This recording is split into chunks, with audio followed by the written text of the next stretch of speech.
Hola chicos, ¿cómo están? Buenos días, bienvenidos a la sesión número 17 del curso Habilidad Verbal. El día de hoy vamos a ver tipos de preguntas para la evaluación de la comprensión lectora 5 y específicamente vamos a hablar sobre la inferencia.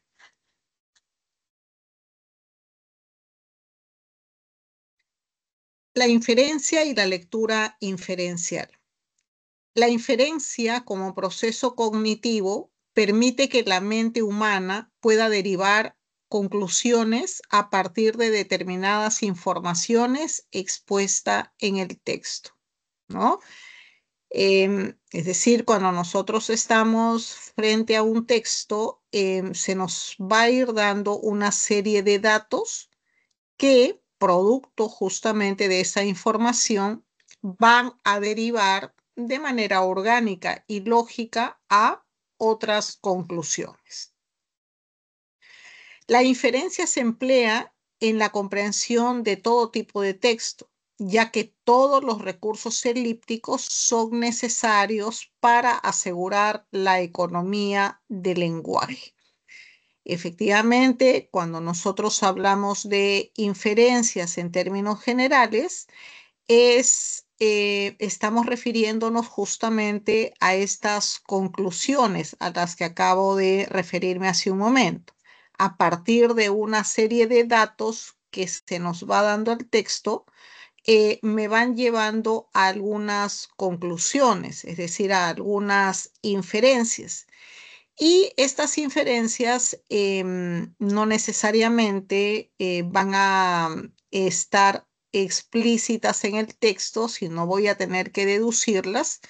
Y en ese proceso de deducción estamos apelando a esto que vemos en la diapositiva. Es decir, estamos apelando a la economía del lenguaje, ¿no? Porque si algo ya está dicho previamente, con otras palabras o de alguna manera, de forma implícita, no hay necesidad de volverlo a repetir, porque se supone que el lector puede acudir, ¿no?, a la inferencia, para que también el texto, de una u otra forma, no caiga en reiteraciones innecesarias, ¿no? Y se apele entonces a lo que está bien subrayado en esta diapositiva, la economía del lenguaje. Para una buena lectura es indispensable hacer inferencias adecuadas, las mismas que son posibles gracias al análisis que se hace sobre las informaciones expuestas en el texto. Y bueno, estas inferencias vienen a ser, ¿no? Aludiendo que aquí al gráfico que nos ubican en la diapositiva, yo voy a llegar, digamos, a este camino final a partir, ¿no?, de ese seguimiento, de ese camino de datos que nos va a ir dando el texto. Y finalmente, bueno, estamos frente a conclusiones, ¿no?, que se van a desprender o que van a estar vinculadas a lo que dice el texto. Y en ese sentido es necesario referirlo, ¿no? Toda inferencia, que no es otra cosa que una conclusión a partir de los datos que nos da el texto, entonces tiene que verse reflejada o tiene su antecedente en los datos, ¿no? Nunca vamos a llegar a una inferencia a partir de alguna información externa al texto, de repente de algún conocimiento que tengamos sobre el tema. No, todas las preguntas se ajustan efectivamente a lo que nos dice el contenido. Las inferencias entonces cumplen dos funciones. Primero, establecen conexiones entre el nuevo material que exhibe el texto y el conocimiento que ya existe en la memoria. Claro, cuando nosotros estamos frente a una inferencia, a una propuesta de inferencia, estamos frente a un contenido específico que desarrolla un tema o hace alusión a un objeto que lo conocemos, ¿no? Por experiencia general lo conocemos, lo identificamos, sabemos de qué se nos está hablando, ¿no? Entonces, este primer punto tiene que ver justamente con eso, es decir, nos están hablando de un tema conocido, ¿no? Que un objeto conocido, que yo ya tengo una información previa de él, y por lo tanto no es totalmente desconocido.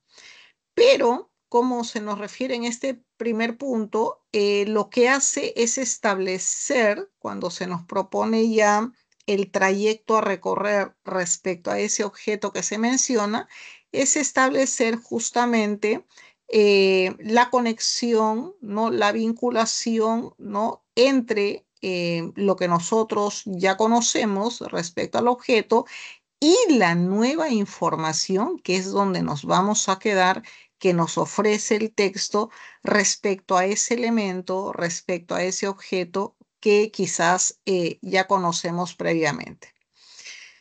La segunda función que establece la inferencia es que cubren las lagunas en la estructura superficial global del texto.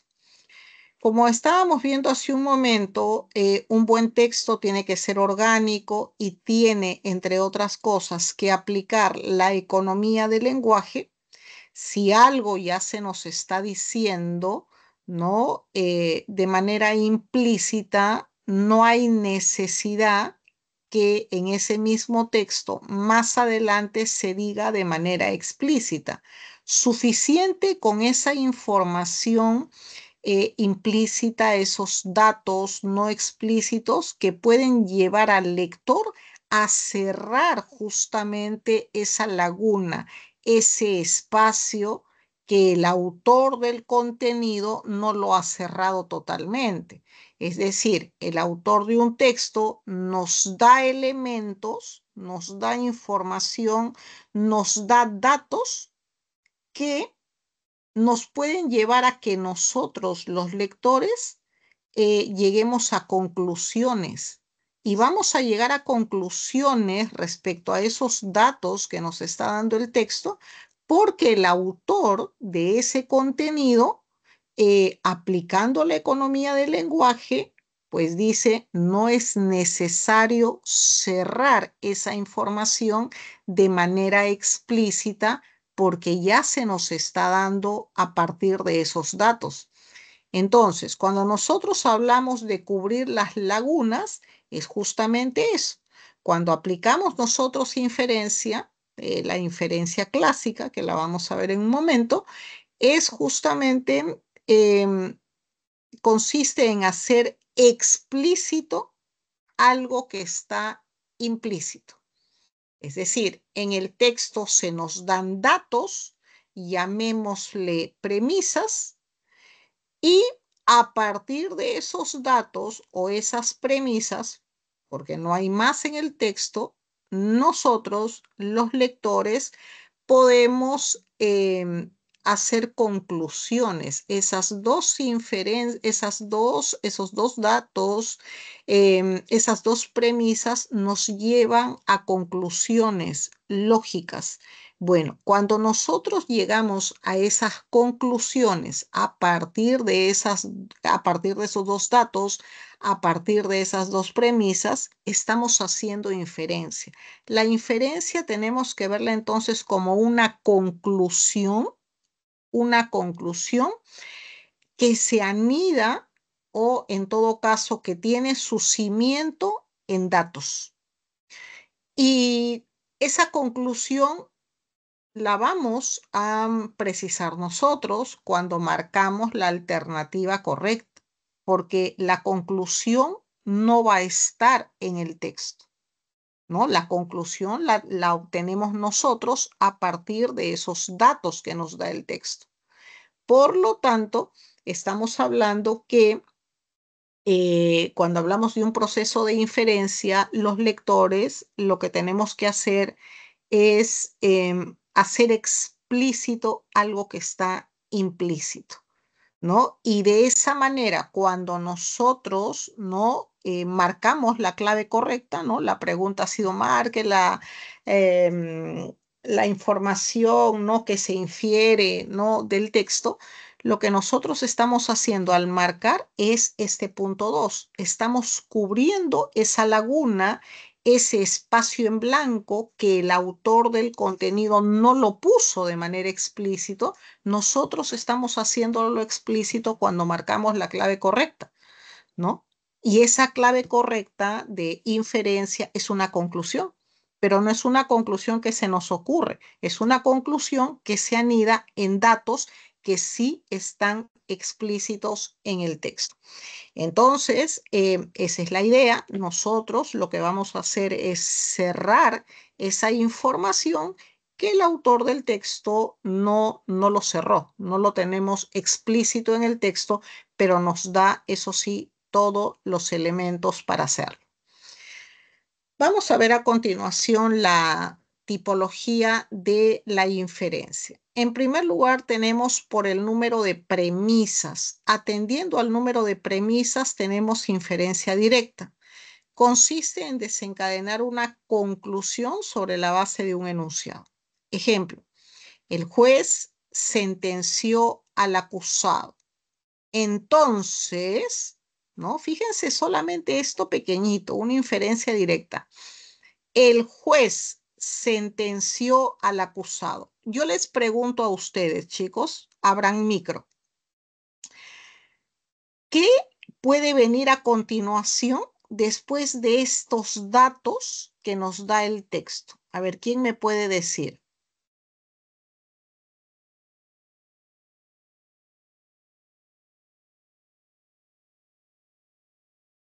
¿Qué puede venir después de esto que estamos acá marcando?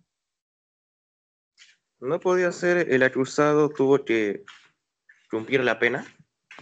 Ah, muy bien, ¿no? Es decir, ya cuando se nos está diciendo que el juez sentenció al acusado, ¿no? Muy bien, por el camino que va su compañera, entonces, ¿no?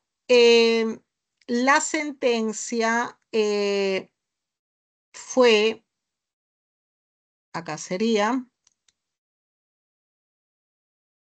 desfavorable, ¿no? Perdón, favorable para la víctima, ¿no? Es decir, acá como nos dice su compañero también, ¿no? Es decir, finalmente le aplicó una pena, le aplicó un castigo, ¿no? Porque es lo que nos está diciendo inicialmente acá la parte inicial, ¿no? Cuando nos dice el juez sentenció al acusado. ¿Qué podemos inferir? Varias cosas se pueden inferir, ¿no? Entonces el acusado, digamos, fue... se le aplicó una pena específica. Podemos también concluir que la víctima, ¿no? Salió favorecida, ¿no? Porque claro, cuando hay un acusado, ¿no? En este caso, podría haber una víctima también. Y si nos está diciendo en la premisa que el juez sentenció al acusado, se supone, ¿no? Y esa es la respuesta que está acá, entonces la sentencia fue favorable para la víctima. Es decir, a partir de una premisa podemos tener una, dos, tres posibilidades, ¿no? De inferencia. Obviamente que en este ejemplo, que es muy reducido, no estamos en un contexto más amplio para poder de repente determinar, pero por ejemplo, lo que dijo su compañero u esta alternativa que nos están poniendo acá son válidas. Son válidas porque se desprenden de la premisa, ¿no? Ahora ustedes dirán, pero ¿y cómo hacemos si tenemos que marcar? Bueno, para marcar y no confundirnos, ¿no? Entre dos posibles alternativas, de todas maneras, lo que van a encontrar ustedes, bueno, siempre es un fragmento, un pequeño fragmento, porque ya en un pequeño fragmento, aunque sea un párrafo, ya tenemos elementos de contexto para saber si de repente era la clave que dio su compañero hace un momento o de repente esta, ¿no? Pero sí es importante decir ¿no? A partir de estos datos que tenemos ahí pueden salir varias inferencias, ¿no? ¿Cuál de ellas va a ser? Va a depender un poco más del contexto, del pequeño fragmento del que se está hablando. Entonces, vamos a tener esa posibilidad de poder determinar. Ahora, por el número de premisas también tenemos la inferencia indirecta. Consiste en colegir una conclusión a partir de un análisis de dos o más enunciados. Nos dice, los alumnos que resolvieron sus prácticas aprobaron la evaluación continua. Juan y María no desarrollaron ninguna práctica. Entonces, por ejemplo, Juan y María no aprobaron la evaluación continua, ¿no? Acá nosotros estamos ya llegando a una conclusión a partir, ¿no? de un análisis de dos o más enunciados, dos o más premisas, ¿no? Acá nos dice, primera premisa, los alumnos que resolvieron sus prácticas aprobaron la evaluación continua. Ese es uno. Segundo, Juan y María no desarrollaron ninguna práctica. Entonces, pues Juan y María no aprobaron la evaluación continua. Entonces, esto que está en rojo es una inferencia que de una u otra forma es el resultado, es la conclusión de las premisas.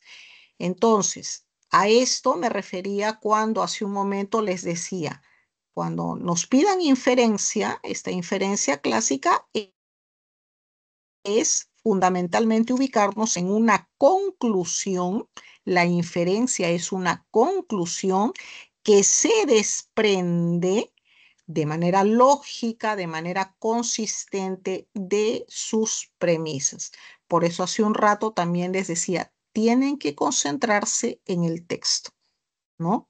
No tenemos que decir, bueno, yo leí en un libro tal cosa o recuerdo tal video. No, todo es el texto.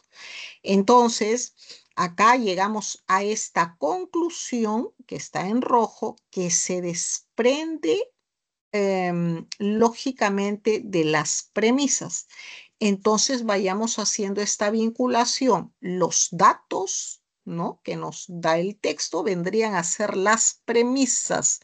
A partir de esas premisas, llegamos a una conclusión que se desprendan válidamente de estos datos, ¿no? o de estas premisas. Ahora, siguiendo con la tipología de la inferencia, tenemos por el vínculo entre las premisas y la conclusión. Tenemos en primer lugar la inferencia deductiva. Consiste en obtener una conclusión sobre la base de las leyes estrictas de la lógica. Es decir, las premisas garantizan plenamente a la conclusión. En este tipo de inferencia, la conclusión ya está contenida, solo que de un modo implícito, en las premisas consideradas en conjunto, ¿no? Entonces, cuando nos dice todos los organismos vivos están compuestos por células, primera premisa. Las plantas son organismos vivos importantes en el planeta Tierra, segunda premisa. Vamos a tener que, en efecto, las plantas están compuestas por células, ¿no? Es decir, estoy llegando a esta conclusión a partir de las premisas previas. Ahora, la inferencia deductiva se basa en las leyes estrictas de la lógica, ¿no? Es decir, en este caso, la conclusión, ¿no? a la que llegamos ya está, como nos dice, contenida, solo que de un modo implícito en las premisas consideradas.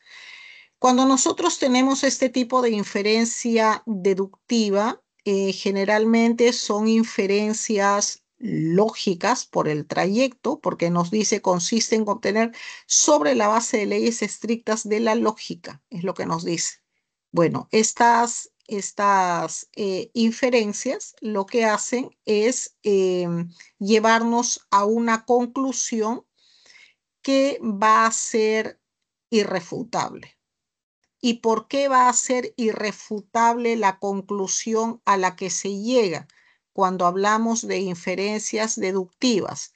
porque el proceso de deducción se basa en la lógica, ¿no? Nosotros leemos las premisas, ¿no? Leemos los datos y estos datos nos arrojan necesariamente una conclusión. Es decir, la conclusión se desprende válidamente de esta. Ahora, tenemos también el otro tipo de inferencia, la inferencia inductiva. A diferencia de la deducción, de la que acabamos de ver ahora, la inducción no es un razonamiento concluyente. Marquen eso que les estoy indicando, chicos. La inductiva no es un razonamiento concluyente. En el caso anterior vimos que la deductiva se basa en la lógica. Y al basarse en la lógica, entonces la conclusión ya está contenida en las premisas, solamente que de modo implícito. En otras palabras, en el caso anterior, en la deductiva, la conclusión va a ser irrefutable. La conclusión a la que lleguemos acá va a ser irrefutable porque se sostiene en premisas, ¿no?, que se desarrollan de manera orgánica y lógica, de tal manera que esta conclusión ya está prácticamente contenida, ¿no?, en las premisas previas. En este caso que estamos viendo, la inferencia inductiva nos dice, sí, la inferencia inductiva, bueno, es un proceso también de deducción, solamente que es un razonamiento, no es un razonamiento concluyente, ¿no? No lo es, no es concluyente. ¿Qué significa eso? Es decir, se pretende solo que las premisas apoyen o justifiquen la conclusión en cierto grado. La verdad de las premisas solo hace probable, ojo, probable a la conclusión. Es decir, nosotros podemos llegar a una conclusión que efectivamente se desprende de manera, digamos, razonable de las premisas. Sin embargo, si nos ponemos a analizar bien el resultado, bueno, esto sí puede ser cuestionable, porque obviamente nos estamos basando, ¿no?, en un proceso de razonamiento, pero que nos dice no es concluyente, ¿no? A eso nos lleva la inferencia inductiva.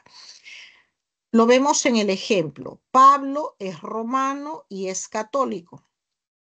Juan es romano y es católico. Felipe es romano y es católico. Por consiguiente, los romanos son católicos.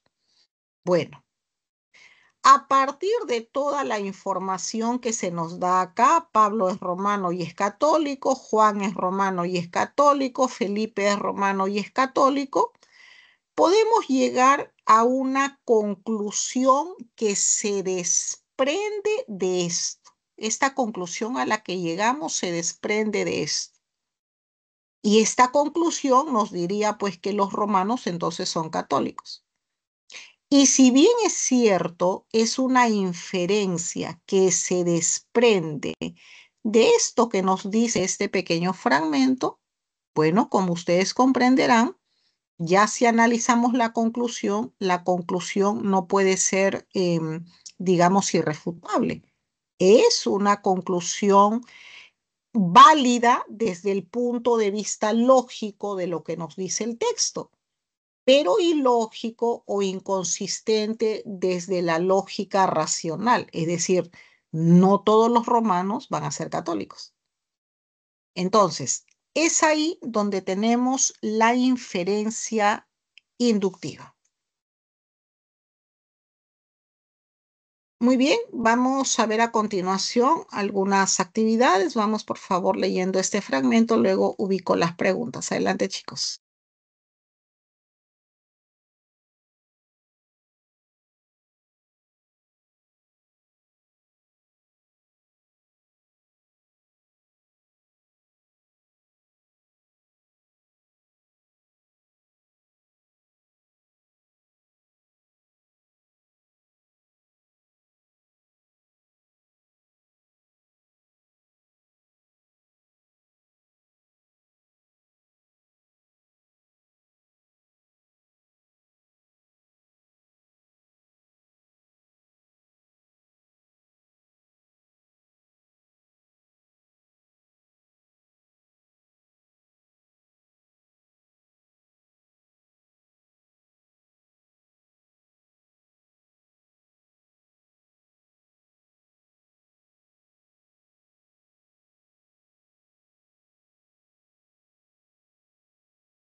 Tenemos las preguntas acá. Cuando las tengan, por favor, en el micro.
A ver, chicos, tenemos respuestas para la primera pregunta. Se infiere que el sentido etimológico de ideología.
Pregunta 1. Se infiere que el sentido etimológico de ideología.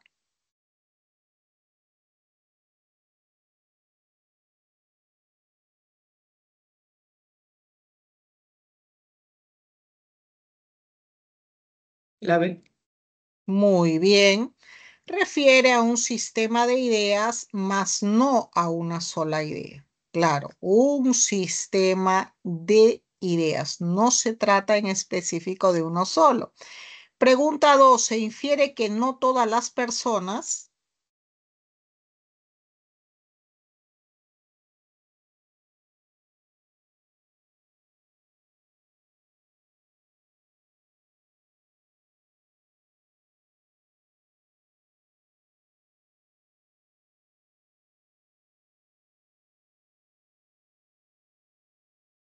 Ajá.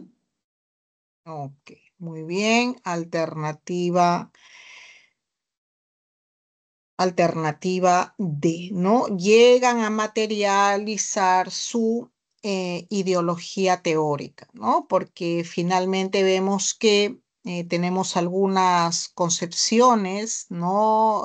De forma mental, pero no necesariamente estas en la práctica, en las acciones, digamos, tienen algún tipo de correspondencia, ¿no? Entonces ahí tenemos las alternativas para las preguntas y vamos al desarrollo de estas prácticas en la separata. Un momento, por favor.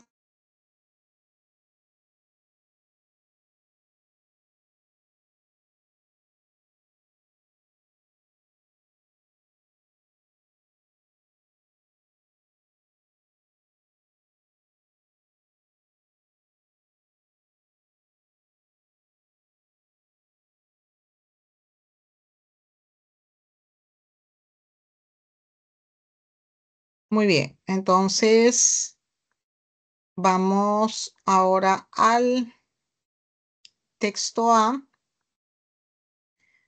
Tenemos luego el texto B y luego las preguntas de rigor. Vamos entonces a este texto, a estos dos primeros textos que se nos presentan en la lectura. Por favor, leemos y resolvemos. Adelante.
Muy bien, vemos la primera pregunta. Nos dice, se infiere de la geometría de Lobatevsky al no tener el espacio límites y ser a la vez finito que...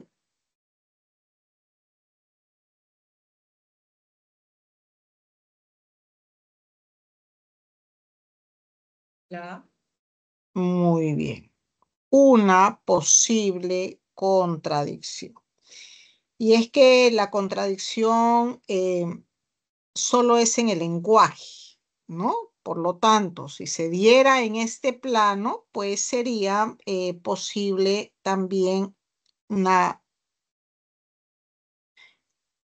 una pregunta. Se infiere que el término principio tiene el significado contextual de...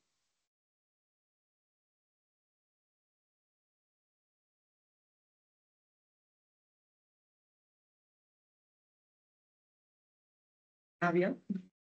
Muy bien, sería alternativa a lo que, digamos, la palabra que reemplazamos, ¿no? De manera más, más específica, ya que tiene en este caso el mismo significado. Muy bien, en la pregunta número 3, se infiere que entre el primer postulado de Euclides y el de Lobatevsky existe una...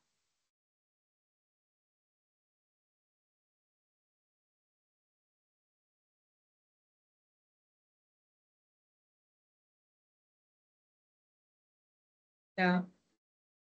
Alternativa A, contradicción, ¿no? Entre el primer axioma de Euclides y el axioma de Lobatevsky, bueno, se produce, ¿no? Uniéndose por la conjunción una contradicción. Pregunta 4. Se infiere que al eliminar el primer y tercer axioma de la geometría euclidiana, entonces...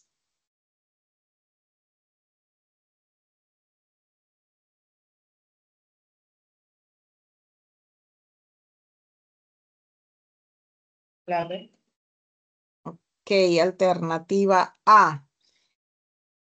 En el primero, la recta es un arco y en el tercero, pues no existen en este caso paralelas, ¿no? Se infiere que la geometría de Riemann, que al eliminar el primer y tercer axioma, se infiere que el primero, pues, es eso, ¿no? Un arco y el tercero pasaría a ser, pues, infinitos círculos, ¿no? Si los dos puntos son, en este caso, opuestos. En la pregunta 5 se infiere que en las geometrías de Lobatevsky y Riemann,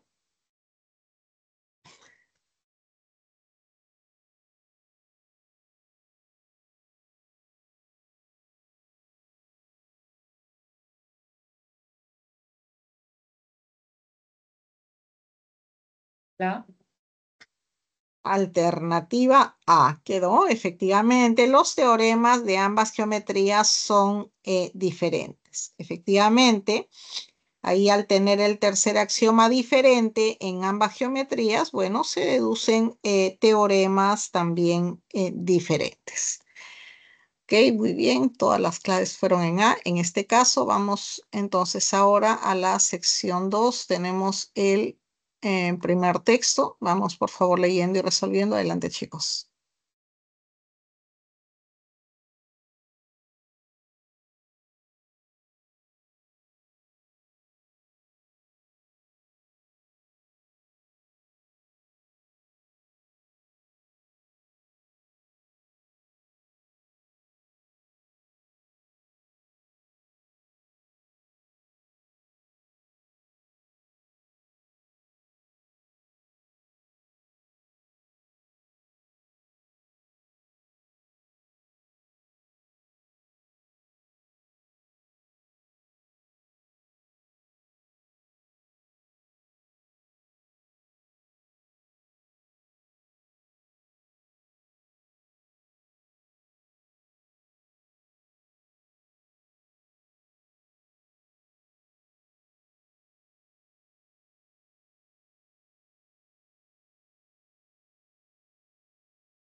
Muy bien, vemos la primera pregunta. Nos dice, la idea principal está relacionada con...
Pregunta 1, la idea principal está relacionada con...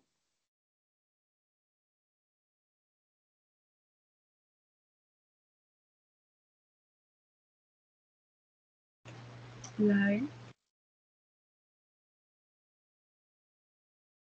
A ver, revisamos. La E no es. Revisamos, por favor. La A, la A. Ok, ok. Alternativa A. Muy bien. El contenido empírico y lógico de una teoría, ¿no? Ahí la idea principal se expresa en el primer párrafo y bueno, es desarrollada en todo el texto. Muy bien. Pregunta número 2. En el enunciado, el contenido informativo de una teoría es el conjunto de enunciados incompatibles con la teoría. Se infiere que el significado contextual de incompatible es, Contradictorio. ok, A, contradictorio, porque efectivamente un enunciado incompatible, de acuerdo con el texto, se puede reemplazar pues con algo contradictorio. Pregunta 3. ¿Es incompatible sostener que?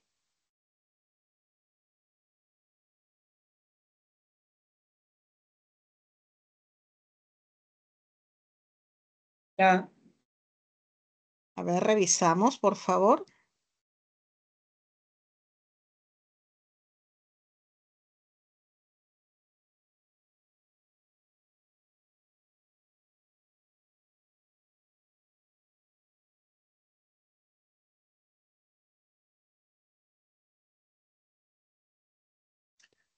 C. A ver, revisamos.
La B. Ok, sería B. ¿Existe equivalencia entre contenido lógico y contenido informativo? Bueno, esto es incompatibles, ¿no? Son prácticamente dos ideas prácticamente diferentes, ¿no? Uno es de procedimiento, ¿no? El procedimiento lógico, llamemos, y el otro es más que todo la entrega de información. Pregunta 4. ¿Se puede deducir que en las ciencias empíricas unas teorías son mejores que otras porque sus leyes?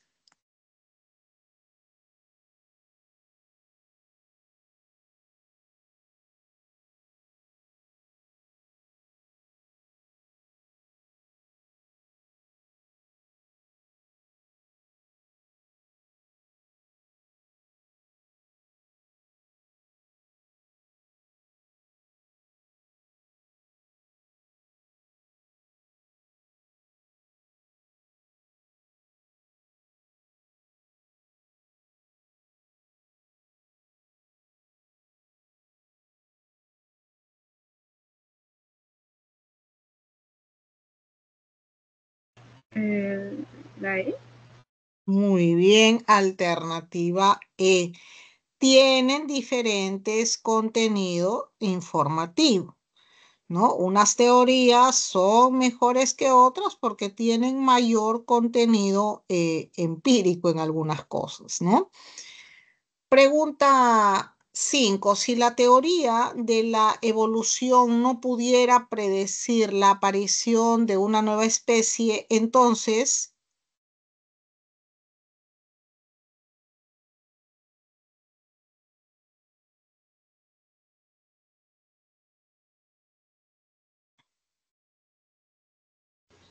La C.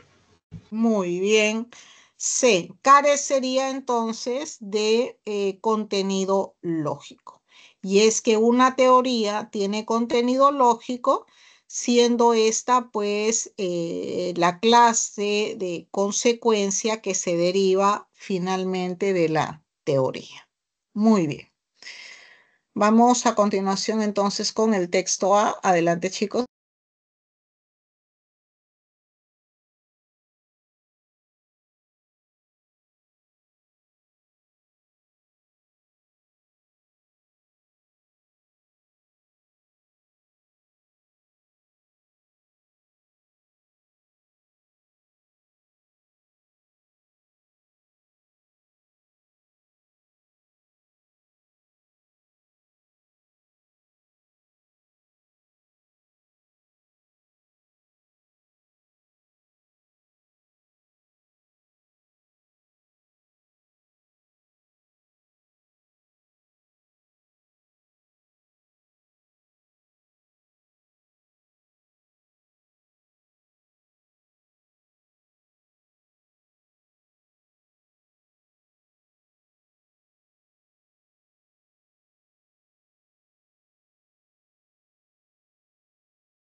Muy bien, vamos a ver la primera pregunta. Nos dice, la idea principal trata.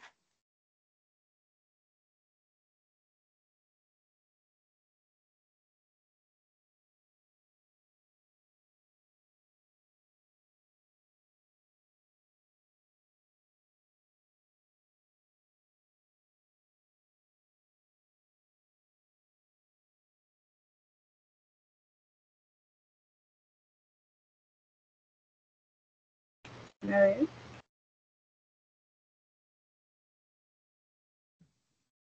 Me han dicho, enano. No, D. Dado, muy bien.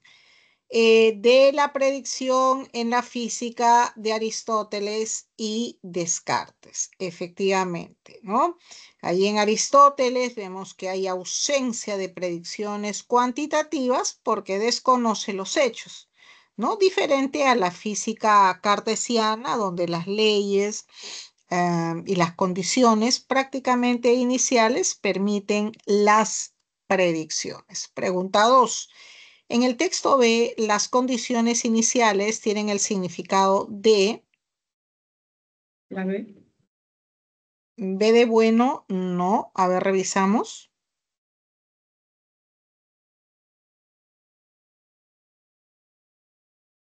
La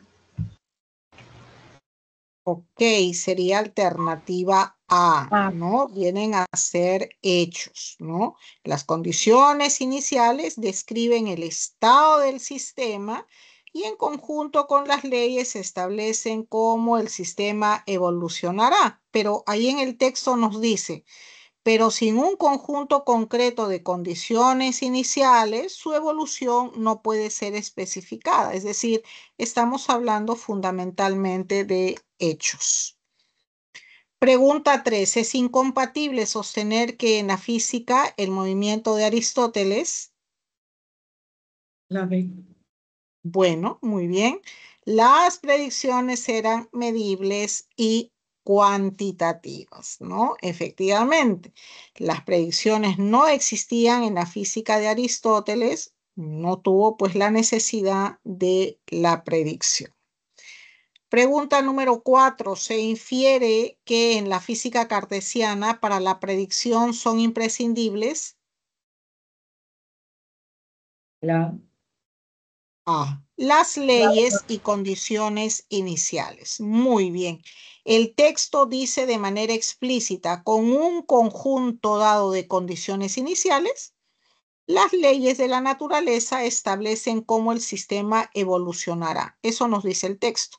Por lo tanto, pues ambas son necesarias para la predicción. Por eso tenemos alternativa A. Pregunta 5. Si la física de Aristóteles hubiera tomado en cuenta las leyes y condiciones iniciales, entonces, La B. en vez de bueno, a ver, revisamos.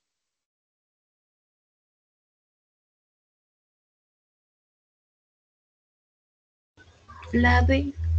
La D.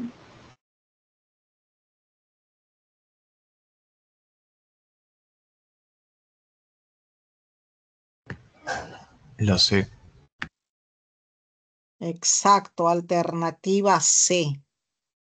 Sus predicciones se hubieran deducido del sistema. Y es que solamente las leyes y las condiciones iniciales, ¿no? Leyes y las condiciones iniciales nos permiten la predicción, ¿no? Y cómo el sistema finalmente evolucionará en el tiempo. Por eso tenemos alternativa C. Muy bien, tenemos a continuación pequeños textos A y B. Adelante.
Muy bien, chicos, damos las claves de este texto.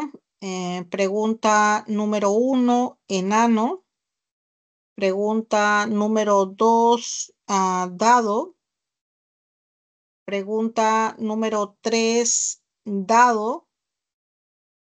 Pregunta número 4, avión. Pregunta número 5, bueno. Pasamos entonces a dar las claves del siguiente texto del passage A. Pregunta 1, dado. Pregunta número 2, dado. Pregunta 3, enano. Pregunta 4, avión. Y por último, la 5, dado. Muy bien, con eso cerramos la sesión del día de hoy y simplemente recordarles que desde la sesión pasada y esta semana con el tema de inferencias vienen a ser dos tipologías importantes que ustedes tienen que repasar, ¿no? Esta parte teórica inicial que se da en las diapositivas y que tienen en parte también en las separatas.